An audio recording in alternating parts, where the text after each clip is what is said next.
ગુજરાતમાં દારૂ અને ડ્રગ્સના વેપલાને લઈને અમદાવાદ શહેર કોંગ્રેસ પ્રમુખ સોનલ પટેલે કહ્યું છે કે ઉડતા પંજાબ ફિલ્મ જેવી સ્થિતિ આજે ગુજરાતમાં જોવા મળે છે। મહિલાઓ પણ દારૂ અને ડ્રગ્સના દૂષણથી ભારે પીડાઈ રહી છે। કોંગ્રેસ આગામી 29મીએ ડ્રગ્સ વિરોધી કાર્યક્રમ હેઠળ શાહીબાગની જૂની કમિશનર ઓફિસથી રેલી સ્વરૂપે કલેક્ટર કચેરીએ આવેદનપત્ર આપવા આવશે અને જનતા રેડ પણ યોજશે। જ્યારે આખું આ ગુજરાત ચિત્કાર કરી રહ્યું છે કે આ દારૂબંધી અને ડ્રગ્સનો વેપલો અટકાવો અને કોના આશીર્વાદથી થાય છે? પોલીસ તો ખરા જ, પરંતુ પોલીસની એકલાની હિંમત તો ચાલવાની નથી।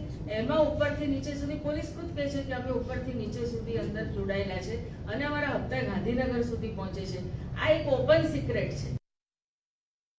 પોલીસ પરિવારને આમાં ઇન્વોલ્વ થવાની જરૂર જ નથી, કારણ કે આ જે પ્રશ્ન ઉઠાવ્યો છે જિગ્નેશભાઈએ એ પૂરા દેશના હિતમાં ઉઠાવ્યો છે।